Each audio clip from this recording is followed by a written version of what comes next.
Welcome to episode 29 of the FastingWell Podcast. I have a great guest today, Jen Stevens. She's written a bunch of books about intermittent fasting and has a community and a podcast, and she shares a ton of valuable info, and I think it can be really beneficial.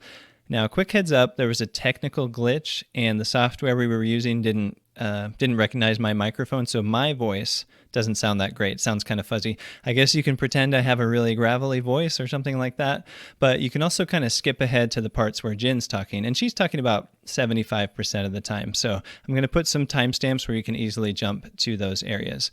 And here are some of the topics that Jen talked about that we covered, but it was mostly her talking about these. So she talked about her journey with intermittent fasting, her approach to intermittent fasting and why it's very flexible. Also talked a lot about clean fasting and why she recommends that style or that approach. We talked about dealing with family and friends when you're fasting and kind of what to share and not share with them. We also talked about special occasions or family events and how to approach those and how to think about those.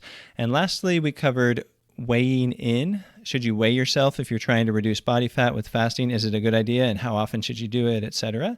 And so those are the big major topics. And again, I'll put the timestamps for those so you can easily jump to those exact topics if you're interested. And you can mainly focus on just listening to what Jen has to say about them as opposed to necessarily listening to all the stuff in between, where I'm asking the question or what have you.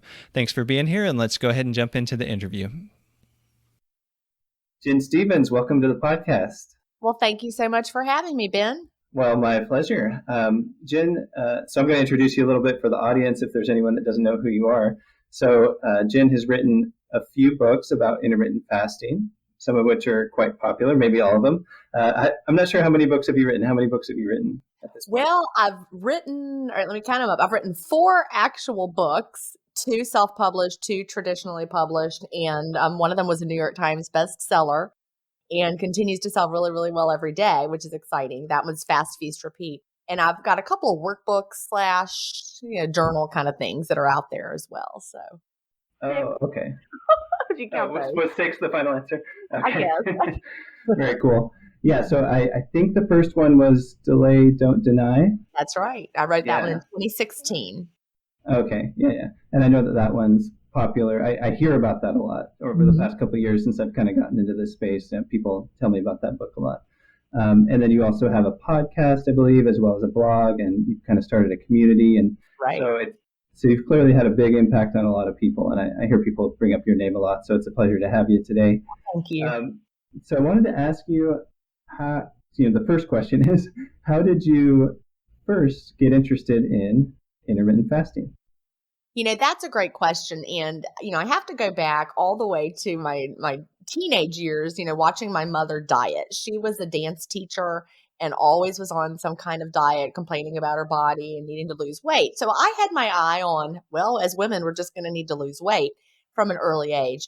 I didn't need to lose any weight because I was perfectly sized as a teenager, right? So many of us think we need to lose weight, but we're actually just fine. But I was already hyper-focused on it coming up in the dance community. So started my first diet experience, right after I got out of my freshman year of college and realized I'd put on the freshman 15. So there started my dieting.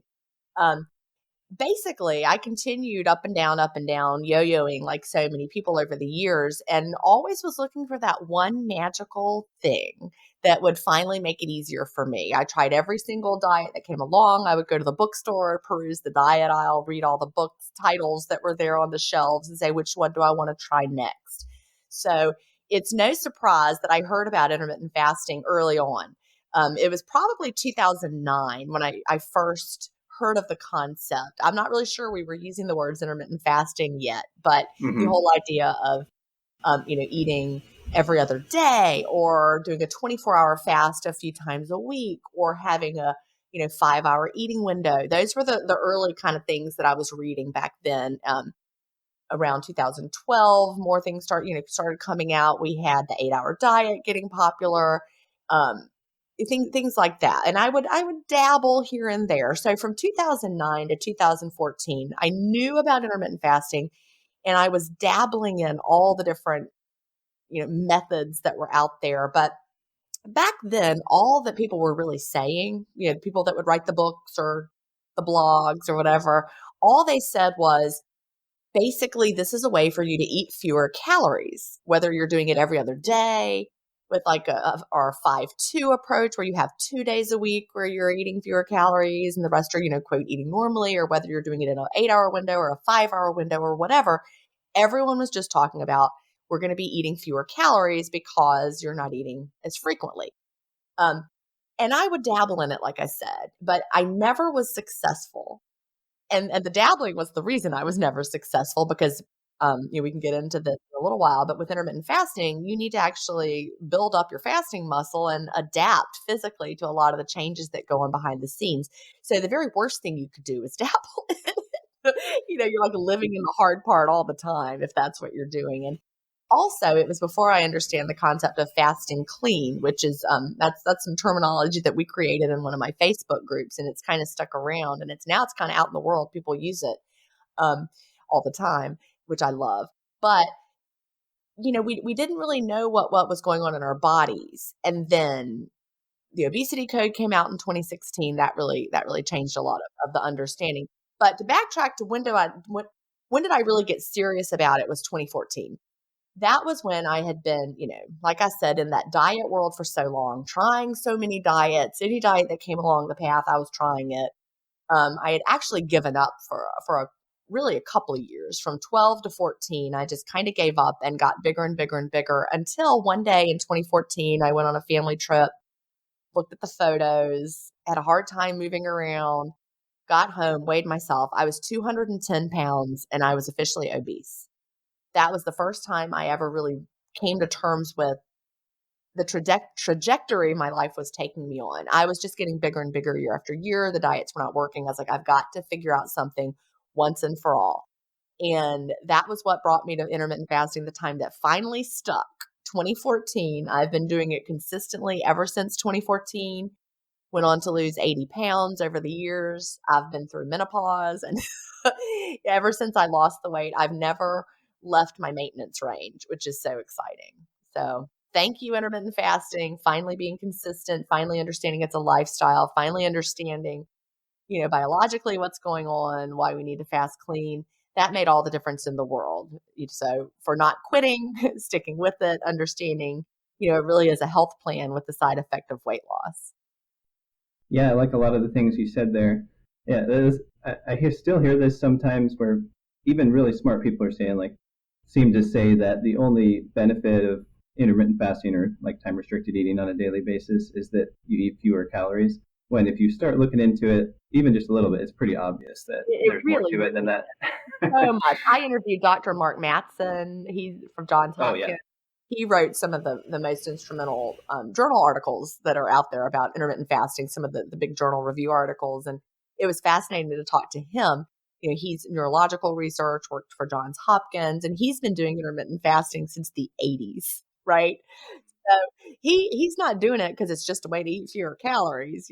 He's doing it because it's linked to so many positive health benefits that are beyond just, are we eating fewer calories? Maybe, maybe not, actually. After talking to a lot of people, some people find they actually can eat more calories with intermittent fasting and lose weight than they were doing before. But so that's quite a topic we could dig into. Yeah. So we don't have to get into all that right now, but yeah, like the timing of your food affects a lot of things like hormones and circadian rhythm and all these different things beyond just the amount of energy coming into your body. And love Dr. Mattson. He was one of the first people that got me interested in it as well when I heard him on a podcast several years ago. He's done so much research, knows so much about it. A lot of it, of course, is like in animal models, but it's still very interesting to kind of see what they find. So what is, getting back to your kind of personal journey and everything, it sounds really amazing. And what currently is your personal approach to intermittent fasting? Well, I like to eat every day. So I had a daily, no, I don't do alternate daily fasting or anything like that. I don't do longer fasts. In fact, I have eaten every single day since 2016. I did do some alternate daily fasting, 4-3, 5-2, some of that, but I like to eat every day. So I've been at my goal since 2015 in my goal range. And so, like I said, I did some dabbling in the alternate daily fasting in 2016, really for a while, right after the obesity code came out. And then I was like, I just like to eat every day. So I don't time my eating window anymore. I, wait until a certain time, whenever that might be. And then I open my window and then I eat till I've had enough food for the day and then I close it. So that sounds a little loosey goosey, but that's really what, when it becomes a lifestyle and you no longer have to think about it. So I probably average 2 to 6 hours most days, probably most days more around 4 or 5 hours in my eating window. But I don't count it, like I said. It just depends on how busy I am, what I'm doing. If it's a day when I've got friends visiting and we're going to brunch at 1 o'clock, I'll open earlier that day. But most days I don't open my window until 2 or 3 or 4 or something like that. It just really is very, very flexible. So I really no longer am like, I never open my window till 5 or I don't have any of that really in my life. I fast clean every day, black coffee, plain water, plain sparkling water, till it's time to open my window. Like I said, usually late afternoon, early evening. I eat till I feel like I've had enough for the day. Might look like a snack and then a meal later. And it's just a very flexible way of living. Love it. Yeah, that's actually kind of similar to what I do, at least a lot of the time. Excuse me. But for a few years, I used an app to track my time every day because I just liked having the data, and it was kind of fun to see the timer and all that sort of stuff. But then maybe about a year ago, maybe a little bit more, I just decided to take a break from the app, and I just haven't gone back because I found that I didn't really need to worry about it. It was just kind of one more thing to think about. And it's pretty intuitive now. Like I just kind of wait, usually till the afternoon, like you, and then just kind of open, depending on the day. It's very flexible and just kind of do it that way as well. Yeah, like yesterday, it might have been a little longer than normal. I opened at 3 and met a friend for drinks and snacks at 3 and had some drinks and snacks and then got home and wasn't ready to cook dinner as early as I normally do. So we probably didn't eat dinner till 8. So even so, 3 to 8, that's still not a very long window. I probably ate till 8:30. That was it. And it's very flexible. But again, I don't even think about it. I'm not like, oh, it's a later window today. I just did what I did. And that's when it becomes a true lifestyle. But apps are fabulous for people who are starting off and trying to build the habit. Agreed. Yeah. Mm-hmm. Yeah. I think it's good when you're starting because when people are starting, they just seem to want so much. They want it to be kind of regimented almost because they're just not sure how to approach it. It seems like if you don't have any experience, then that makes sense. Someone in the community, they asked a question that was really funny, and it's really true. She's like, now, you said that consistency, I'm reading that consistency is key, but then you also said we should be flexible. So which is it? I'm like, well, you just nailed it. Be flexibly consistent, right? You need to be consistent in that you're fasting every day, but within the paradigm of intermittent fasting, you want to be flexible day to day. So. For sure, because that's one of the things that allows it to be pretty convenient overall, is if you're able to be flexible. So I think that's really important. So you talked a little bit about clean fasting, so that's kind of related to my next question, which is, are there any supplements, like you mentioned a couple actually. I was going to say anything besides water that you use or recommend during a fast, whether it's to help control hunger or just for fun or whatever. You mentioned coffee and sparkling water, but what's your general approach to that? Well, let's first talk about the clean fast and why do we want to fast clean? And so I like to think about there are 3 fasting goals, 3 things we really want to accomplish during the fast. And when you understand the 3 things you want to accomplish, it helps you to understand what you would or wouldn't consume during the fast.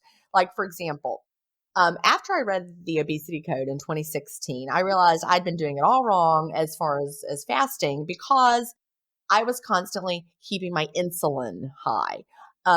I learned about from Dr. Fung something called the cephalic phase insulin response, which is when you taste something sweet, your brain says, "Oh, sweetness is coming in.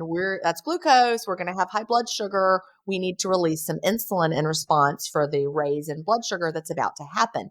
Except nowadays we're drinking like diet sodas that have 0 glucose raising. But we think that that's okay. It's like a free kind of a thing, but actually nothing is free in the body because your brain tastes that artificial sweetener and thinks, oh, sugar's coming in. Of course it isn't, but your body still releases insulin. And we don't want that during the fast. We want to keep insulin low during the fast. So why do we want to keep insulin low? Because when insulin is low, you're able to tap into your fat stores for fuel. So fasting goal number 1, keep your insulin low. So you don't want to take in anything that your brain is going to think is food. So you want to avoid things, artificial sweeteners, natural sweeteners. Even if somebody's like, here's a magical sweetener that doesn't cause your body to release insulin, your brain is not that sophisticated. It tastes sweet. It thinks food's coming in. So don't believe the hype from, the new artificial sweetener of the day, whatever that might be.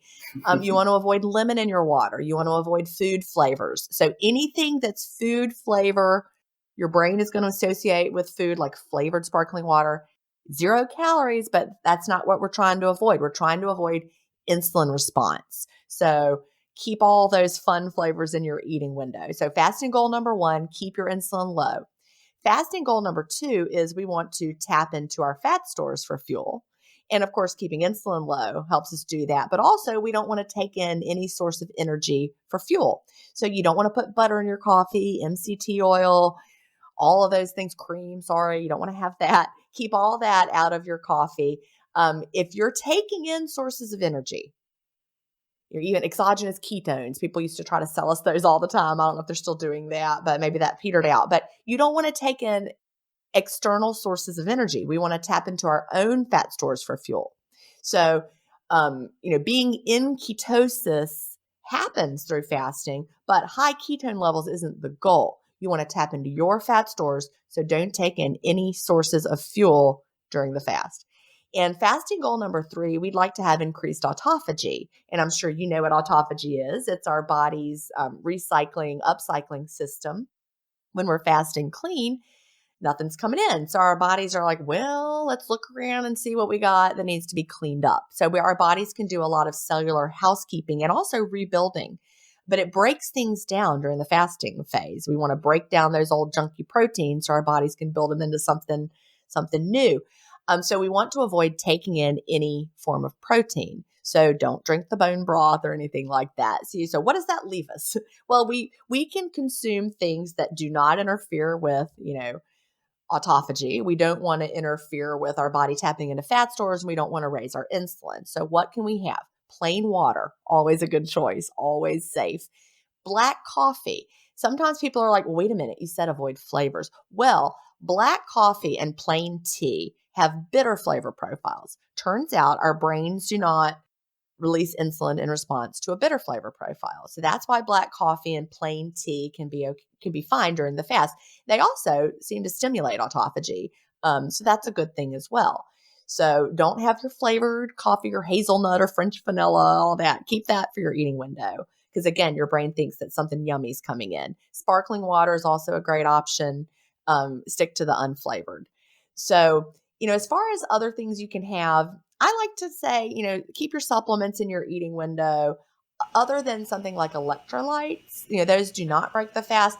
I don't think most of us need to go crazy worrying about electrolyte depletion unless you're doing a whole lot of exercise or sweating a lot, or if you're really overdoing drinking a ton of fluids, you may need to supplement with electrolytes. I just drink mineral water during the fast, and it's fine. Minerals don't break the fast, but I've never needed to supplement with extra electrolytes personally, although you can. If you are going to, make sure you find something that is just electrolytes, nothing flavored. You don't want anything like, delicious. Avoid the delicious. Save that for your eating window. Gotcha. Yeah. And so everything you explained makes a lot of sense in terms of the clean fasting and kind of the reasons for each component of it. I feel that maybe it applies a little more strongly to the daily time restricted eating, or, kind of what you described, that you do, where you have that daily eating window. Maybe one alternative perspective, for example, Megan Ramos and I talked about that at the fasting method, they do mainly alternate day fasting with their patients who have diabetes, usually have diabetes, or they're significantly overweight or whatever. That's what they found works really well. And then I know she often recommends using something she'll call like either training wheels or crutches or whatever. See, and I'm going to differ with that and say that with alternate daily fasting, you have the same exact fasting goals. You do not have different fasting goals if you're doing a 36 or a 42-hour fast than you do if you're doing daily time restricted eating. And I've actually seen Megan say that clean fasting really is the goal, but they do believe that the training wheels can help people. But listen, the only way the training wheels are helping you is possibly psychologically, but they're not helping you physically in any way, shape, or form. Bone broth, cream, all of those training wheels that they talk about are actually making the fast more difficult for you. You just don't realize it. And I promise that's true. People think they can't. And I think by telling people it's okay, use the training wheels, you can do it. You're not strong enough to do the clean fast. Maybe one day you can. I think that's actually hurting people in the long run in a way. I mean, I love Megan Ramos. I think she's amazing. Don't get me wrong. But I don't think the training wheels are doing people any favors just because they then think, well, it's okay. It's not affecting me. And it's making a difference. When you're having the bone broth, you're having protein. You're not, having some of the results you could have. And if I had not talked to so many people over the years who were like, well, I tried it with the training wheels. I tried it that way. I tried the crutches, they sometimes call them, because I believed it was helping me. And when I gave them up, it was transformative. I think people can do it. Now, I understand that Megan Ramos and Dr. Fung are coming from a medical practice where they would rather somebody fast with the training wheels or the crutches than not fast at all. And, I could give you that. Maybe, yes, I could see, especially medically. But I really think people are stronger than we give them credit for. And if you just say fast, clean, you can do it. It's going to be easier. Like I used to white knuckle it every single day before I read the obesity code. And it's ironic because it was reading the obesity code by Dr. Jason Fung that convinced me of why it was so important to fast clean. Yeah, that is ironic. But he taught me why you don't want to have an insulin response and how, even, a little stevia or whatever causes that. And so when I was like, okay, well then I'm just going to fast clean, it transformed my fasting experience. So I think that there's no, like, if you fast this way, it's okay. If you fast this way, you don't. I think that everyone is going to benefit if they try the clean fast. And so I have something I like to call the clean fast challenge. Anybody who thinks, well, the cream doesn't affect me, the stevia doesn't affect me, the bone broth doesn't affect me, it works for me. That's the famous words, works for me, right? I would have sworn to you stevia and cinnamon in my coffee worked for me because I lost 75 pounds using it. Then when I stopped using it, I realized it really was not working for me because I felt so much better without it. So take the clean fast challenge, anyone who's listening. If you don't think the gum is causing you problems, if you don't think the peak fasting tea is causing you a problem, try it without it for 1 month. Try it my way for 1 month. You will not go back. I promise. Yeah. Well, I think that's totally reasonable to say, try it different ways and see how you experience it. Because I think there is some individualization, like different people respond differently to different things. But you may as well kind of try it. And I think if somebody, the way I usually recommend people start out is with relatively short fasts, less than a day and all that. So I don't really tell people to jump into alternate day fasting, for example. Oh, definitely not. You got to build without some experience. Yeah. Oh, sorry. But the reason I brought that up is because I think if you're just doing like a relatively short fast, then it's not hard to say, okay, let's keep this clean. It's especially if you were. I mean, I'm just going to tell you, I've talked to so many people. It is not hard to fast clean. It's harder to not fast clean than it is to fast clean. And people don't recognize that until they've experienced both ways. But I have done it both ways. And I've talked to so many people who have. And I don't know that anyone has ever said to me, I tried it the clean way and I did it like that for a while. And then I went back to the other way because it was easier. I've never had anybody say that, but I've had people say the other a lot. So something to think about. Sure, for sure. So I think the thing for a shorter fast could be a way to get reps with both, with fasting itself if you've never done it before, and then you could go as short of a fast as you need to at first, build it up to do that, but then keep it clean and all that. All right, so something I wanted to make sure I asked you about, and I know you don't have a ton of time today, so I'll kind of jump ahead a little bit on my question list here. Is fasting in a family setting and kind of everything that goes with that. So, for example, whether you're married and have kids, and then you have to, your spouse may or may not be supportive, and then you might have an extended family that may or may not live with you, and they may or may not be supportive, and then there's other friends who you may or may not want to tell. and then, they may or may not be supportive, and it's a question of who you should tell and who you shouldn't. And so I'm just kind of, laying the foundation for this because there's actually a lot of layers to it. But just so that, maybe somebody's going to try and sabotage you consciously or subconsciously, whatever it is, that hasn't really been an issue for me at all. So I don't have like the personal experience to say like, well, here's what I did with that, because it just hasn't been an issue. But I know for a lot of other people it is. So kind of what are your best tips for that kind of situation with fasting in the family setting? How do you approach it? How do you troubleshoot it? My very best tip is to be very confident about the health benefits of intermittent fasting and what your why. Know your why. If you are really grounded in the health benefits that you're going to have long term and that you're doing this, yeah, it's a great way to lose weight. But if you're like, I'm just doing it because I want to lose the weight, I mean, then people may be more likely to give you a hard time because but if you're like, I am doing this for the health benefits, and here are the health benefits, and here's what, the longevity benefits, and I'm going to, keep from having insulin resistance and metabolic syndrome, and I'm going to keep from having, all these metabolic issues that come with aging when we're not taking great care of our bodies. If you really understand the profound health benefits, cardiovascular benefits, neurological benefits, then it really doesn't matter what someone else's uninformed opinion is. If someone's like, I heard fasting was bad, you're kind of like, well, bless your heart. Thank you for sharing. I mean, you don't care. When you understand how good fasting is for your body, I don't care what someone tells me about it. It's not going to shake my confidence. So again, that's being super duper educated as someone who's doing it. If you're just kind of dabbling, you don't know why, and your friend told you about it, and you're just like, well, I'm doing it. I heard it was good, but I don't really know. I'm not really sure. Then you're not going to be confident. Then then you might want to keep it to yourself, because if someone's able to say, yeah, but I heard that wasn't good for you, then you're going to be like, oh my God, it might not be good for me. Maybe I'll stop.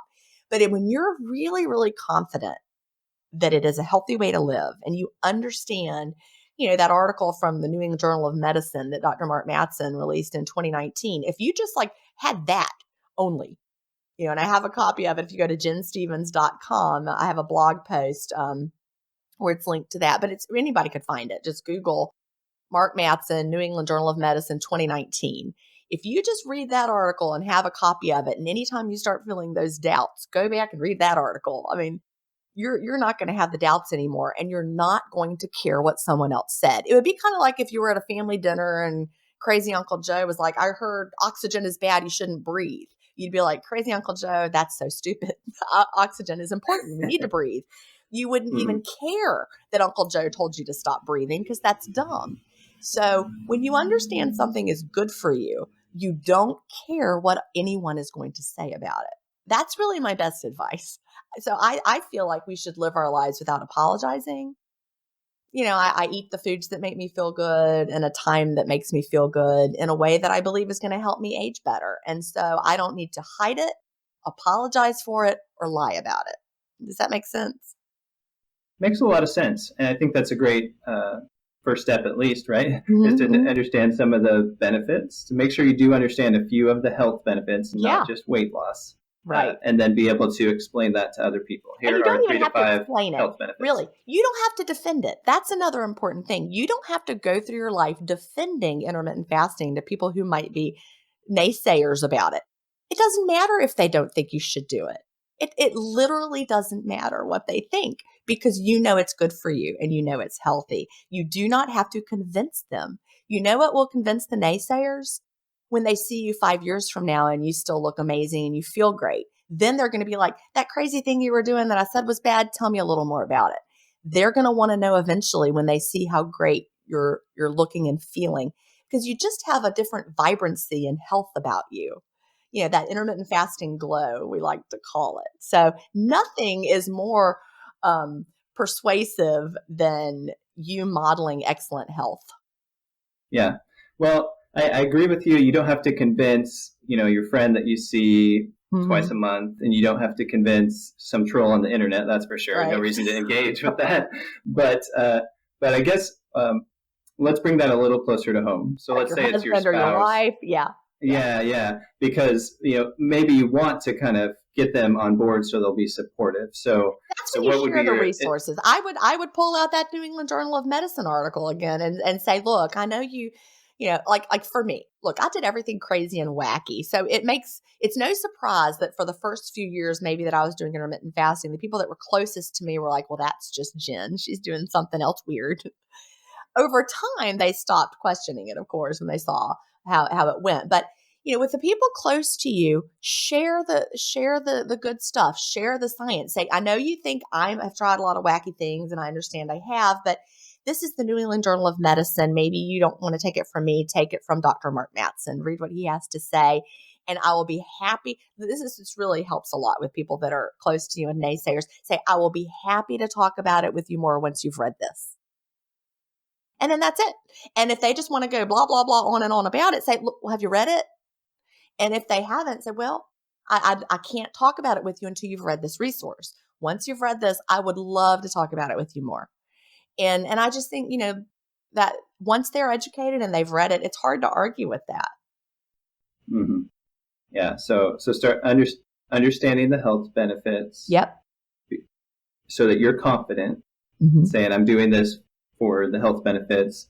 And if it makes sense, you could list off some of those health benefits. It depends on who you're talking to and everything. And then especially someone close to home, like sharing a resource or having one or a few reputable resources that talk about the health benefits of fasting. Shameless plug, I have a couple previous podcast episodes on that exact topic about the benefits of short-term fasting, benefits of long-term fasting. so any listeners could use that. But also the article you mentioned, which is more of a scientific thing. And there are lots of others out there, of course, different things about the health benefits. So again, not just weight loss, because I know like most people get interested into it. It's like, oh, I want to lose 20 pounds. Well, that's where people are going to come at you and be like, well, you're going to starve and your muscles are going to waste away. Look, my muscles was going to say waste away. Look, not wasted away. Right. No, okay, look, that's not that impressive, but I don't lift weights. So that's just living for the my audio life. Listeners, she was flexing her bicep. Flexing my bicep. Yeah. Anyway. So I think that's a really good just kind of frame shift of, most people get interested based on weight loss, but if you're just telling your family and friends that you're doing it just for weight loss, they're probably more likely to be nitpicky and critical. It's true. If you're confident about there are some health benefits. These are the ones. Here's a resource, all that kind of stuff, and to educate yourself. Most of us did start for the weight loss. We came for the weight loss, but we stick around for the health benefits. I mean, again, when I started, we didn't understand about the health benefits. It was just, oh, here's how I'm going to be able to eat fewer calories and it's not going to be miserable like a regular diet. But now we understand, oh, it's so much more than that, right? Yeah, for sure. Yeah, that's the exact same thing that Dr. Nadia Padiguana said a few episodes ago. She also works with the fasting method, and she says that most people come for the weight loss, but then they realize that that's not the main goal. Exactly. Not the main benefit as well. Yeah. All right. So thanks for that. That was some really useful tips about that. So on a kind of related note, another like big thing that I see that some people struggle with, and that I guess I do also run into this problem myself, come to think of it. I didn't really run into the previous problem, but what about, what's your perspective about, there's all these family events, special occasions, even holidays, but also the more frequent ones, like every weekend it's somebody's birthday or whatever. And so there's all these different things. I guess it depends a little bit on whether you're fasting and not worried about what you eat in between, or whether you're trying to have some sort of healthy nutrition diet in between your periods of fasting. But in general, since I'm sure you've thought about this and you've probably written about it and so forth, what's kind of your approach to all these family events, special occasions, and maybe even holidays, but especially the ones that happen even more frequently? Might throw you off track. Yeah. I have a chapter in Delay Don't Deny called Saturday is Not a Special Occasion because it happens every week, So that's where you have to really think about it. I'm a big believer in special occasions, being flexible, enjoying yourself, zero guilt. You didn't fall off the wagon. You had Christmas. You didn't fall off the wagon. You went to Easter at your family's house. You didn't fall off the wagon. It was Memorial Day and you went to a barbecue. You had a longer window. Sure. Some days we have longer windows and shorter fasts. That's just living your life. But anything that happens every week is not a special occasion. I was just talking to someone on my podcast. I interviewed her yesterday, and she was talking about how every Sunday they have a bigger eating day where she loves to have lunch with her family. And then they also have a very special dinner every week with extended family. That is her lifestyle, is every Sunday is a bigger eating window. Well, she actually tends to have maybe a 2-hour window 5 days a week, and then that 8-hour window on Sunday. And it's just, that's the rhythm of her week. So she's not like falling off the wagon every Sunday. That's her routine. So if you have something that happens every week like she does, you have to balance it. It's balancing the longer eating windows with some shorter eating windows, depending on what your goals are. And we got to get rid of the whole guilt around special occasions of, oh gosh, I had pie and it was delicious and I'm terrible. Oh no, you had pie, it was delicious, and then tomorrow's a new day and you have another fast. And we don't have to fast our way out of it. You don't have to fast it off. I mean, that mentality is that whole, binge restrict. We want to get out of the binge restrict mindset, because fasting is not the restriction that comes after the binge. Fasting is a way of letting your body have time to rest and repair. If you have a bigger eating day and then the next day you want to have a longer fast because it feels good, do it, but you're not punishing yourself. It's all about, my book that was the New York Times bestseller is called Fast, Feast, Repeat. We feast and we enjoy it. And every day we can feast in a way that is delicious and we enjoy it. We want to feel good in our bodies, but you've just got to design the intermittent fasting lifestyle that helps you meet your goals and also helps you enjoy your life. And now that I'm at my goal weight and I've been in my goal range since 2015, my number one lifestyle goal is I want to enjoy every day without guilt. And intermittent fasting lets me do that. And I want to feel good. I like it. Yeah, I think that's a really good point about like having the flexibility, not only on maybe a daily basis, kind of about your eating window, like we talked about earlier, potentially, depending on how you want to approach things. But if you have something that happens every week, then you just got to decide. So it's not about being guilty. You got to decide, am I going to partake of this special lunch or special dinner or special birthday cake that happens? It could be every week if you have an extended family nearby or something.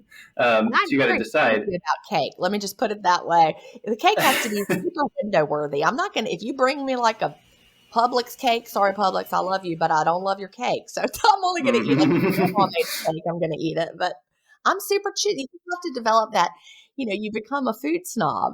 And you're not just going to open your window for any cake someone has brought to the barbecue. You're like, well, no, thank you. That's not for me. You don't have to eat it if it's not delicious. Yeah. It's got to be high quality, preferably homemade to be worth your time. For me, it is. Yeah. Yeah. But whatever your personal, whatever your individual kind of lifestyle demands are, maybe it is something that happens every weekend. Maybe it's, a certain weekday or whatever. That's why fasting, it can be really flexible. Yeah. You've talked a little more about kind of doing it on a daily basis. Of course, some people, for example, over at the Fasting Method, do that alternate day fasting. So for them, sometimes it's about which days of the week they're doing it as well. But even if you're doing something every day, maybe you have just kind of a special meal or something that maybe is not as healthy food because there's sweets and treats and this and that. So obviously, if that were every day, it would become a problem, most likely.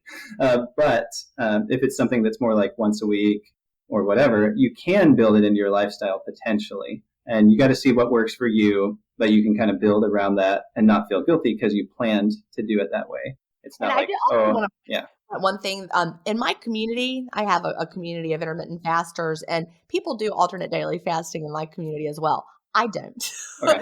But some of my really good friends do. I mean, there are people in our community who do a strict 4-3. They love it. Every day every week they have 3 down days and 4 up days. Some people do alternate daily every other day. Some people might do a hybrid approach where they throw in mealless Monday, where they don't eat on Monday and then Tuesday is an up day after that.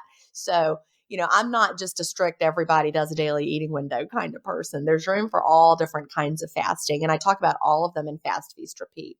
I just like to eat every day, personally. So Okay, so that's more your personal approach. That's So just a lot me, of people in your community do all sorts of Oh different yeah, we have every schedules. day of the week. There's somebody who's doing a fast that day and talking about it, and someone's having their up day that day. And we celebrate the food every bit as much as we celebrate the fast because we know there's always another delicious meal around the corner.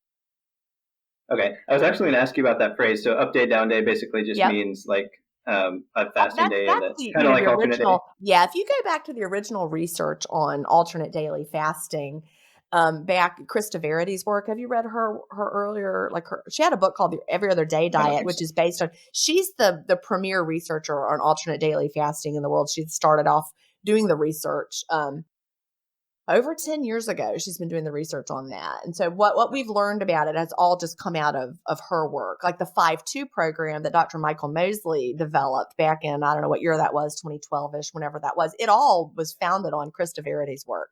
So we have the down days and the up days. And the actual alternate daily fasting research, the earliest research, the down days were actually called fasting days, but they were 500 calorie days where they had 500 calories on those days, those down days. So you can still do a down day that way if you want. That's the tradition of down days. Then the up day is the metabolic boosting day where you're not fasting. So. Right.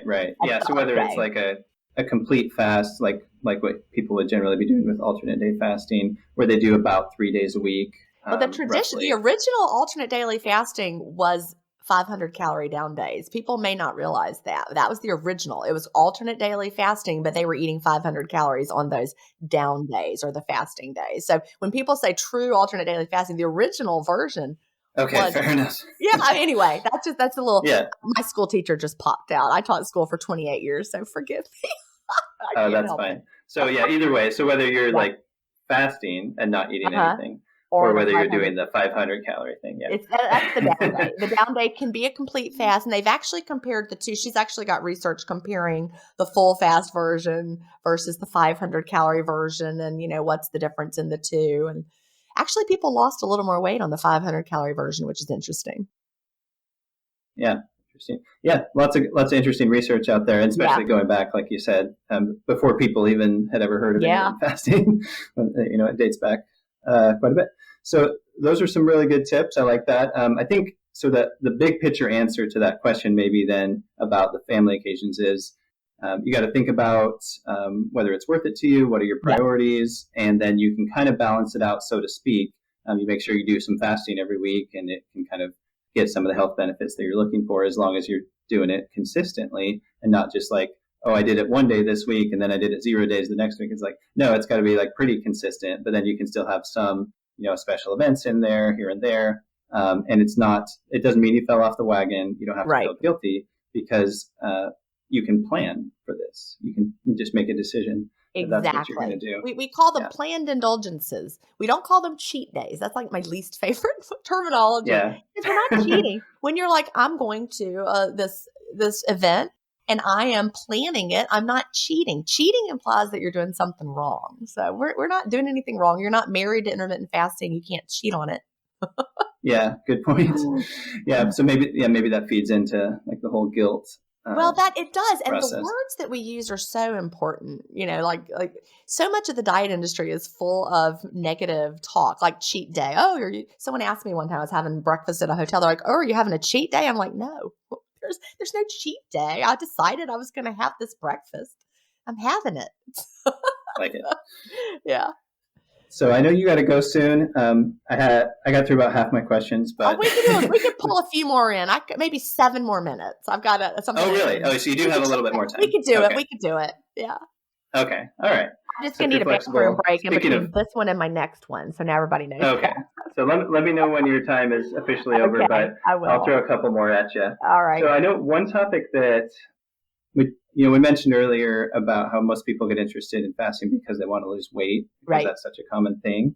And then I've talked a little bit with some of my previous guests about this, how maybe women in particular get really hung up on the day-to-day, like, oh crap, the scale didn't go down today. What did I do wrong? And all that kind of stuff. And you have I think it's either the name of a chapter or like a sub section in Delay Don't Deny, which is to weigh or not to weigh. Right. So can you talk a little bit about what, tracking your weight or not tracking your weight, and kind of what you think about that. Yeah. The thing about our weight is that it fluctuates a great deal from day to day for so many reasons, especially women, even more so. Men, yes, your weight fluctuates, but women, we're retaining water for one reason or another. Our weights go up and down. We have a several pound swing of weight from day to day. It can go up and down a lot. And so I am not a fan of weekly weighing or infrequent weighing. That's like the worst thing you can do. Because like imagine you only weighed once a week and then today's your day where your weight just popped up a few pounds. You're like, oh my Lord, I'm gaining weight when you're really not. So what really changed my life, honestly, the time that I stuck with intermittent fasting in 2014 was also the first time I ever used this weighing technique that I didn't invent, but it really saved my sanity. I want you to weigh every day and ignore what the scale says. Don't even pay attention to that fluctuation, but write it down or put it in your app or however you do it. Let your scale Bluetooth it to your app if that's the kind you're using. And then once a week, calculate your weekly average. And that's a little bit of math, but it's not hard. You add together your 7 weights for the week and divide by 7. Add up 7, divide by 7. If you only weighed 6 times, add up 6, divide by 6. So you add up all the weights for the week. You have your weekly average. Only compare your weekly averages from week to week. And I also talk about this in Fast, Feast, Repeat, and I share my data. And I did my weekly averaging on Fridays. So there were some Fridays where my Friday weight might have been higher than the Friday the week before. Maybe I was up a pound from the previous Friday.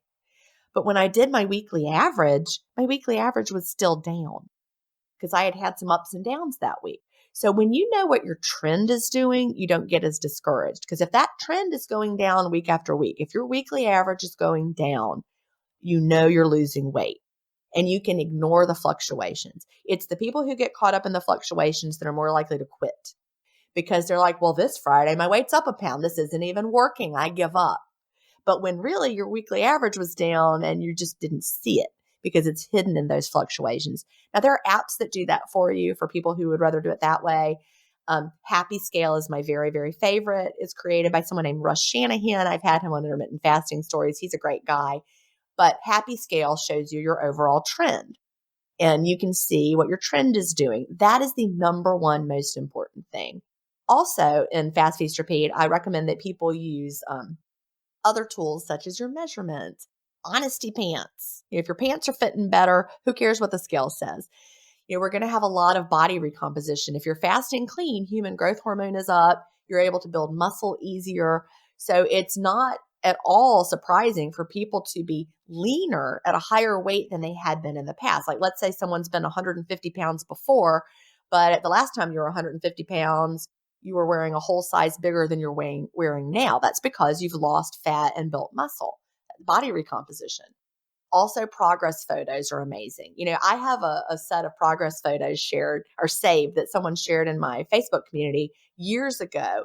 And her body changes were so dramatic. It looked like she'd lost like 30 pounds or more. But on the scale, she had only lost 1 pound because she had lost a lot of fat and built a lot of muscle. She looked like a different person. 1 pound difference on the scale. So if you're only using the scale, it could possibly be lying to you. So. Yeah, definitely several good tips there. I like that a lot. So yeah, and the body composition thing, it's once you realize like, my weight doesn't have to go down for me to get healthier and be stronger and improve my diabetes and all these different things, then, you won't focus as much on that scale. And I know a lot of people are just so used to like weigh themselves every morning or whatever it is and just like being kind of hung up on that number. But maybe for some people it's better not to weigh at all. Definitely. I don't weigh at all. I haven't anymore. I used to. I weighed while I was losing weight. I weighed the whole first year of maintenance. Then I stopped weighing. And through my second year of maintenance, I lost 2 more jean sizes. And then I was like, I haven't weighed in a year. I'm going to weigh myself. I bet I've lost another 10 pounds because I lost 2 jean sizes. I got on the scale only to find that I was like basically the same weight I had been. I may be down 1 pound or something, 2 pounds. I can't remember exactly the number, but I was so mad. I was mad because I was expecting to see a number that was lower than I saw. And then I was like mad that I was mad. I was like, that's so dumb. Why am I mad? Because I'm wearing a size 0 jeans from the loft. and I'm expecting a different number than I saw, it's irrelevant. I don't want to be like a 0, 0. I mean, that's ridiculous. Yeah. That was when I haven't weighed since, and even when I've gone to the doctor and they're like, we're going to weigh you. I'm like, you don't need to weigh me today. You don't need to, or just don't look. You don't need to know. Yeah, you don't have to look at the result. I do need to run. I have like one more minute, then I have to go. Okay. So. Yeah, so that we'll call that the final question then, and hopefully we can bring you back again sometime just to kind of hit some of the other topics or whatever that we didn't have time for today. But yeah, so we'll let you go. So is there anything you want to mention about? You've already mentioned your website, I guess. That's JenStevens.com. Jen is G-I-N, Stevens with a PH, and we have a community. You can find it at there's a tab at JenStevens.com, and it's just a fabulous community. We're off of Facebook. I left Facebook, and good. I left it for good. I'm no longer on Facebook. Nice. I left in 2021. I left a community of almost 500,000 people, and so that wasn't easy to do. Gotcha. But Facebook just, the algorithms and the way they anyway, it just was toxic. not. Yeah, it was toxic. So I feel so much better, and our community is amazing. Great. Off of Facebook. Well, thanks. I agree, by the way. But thanks again for your time today. I really appreciate it. I know there's some really useful information, and I'm sure people learn a lot. So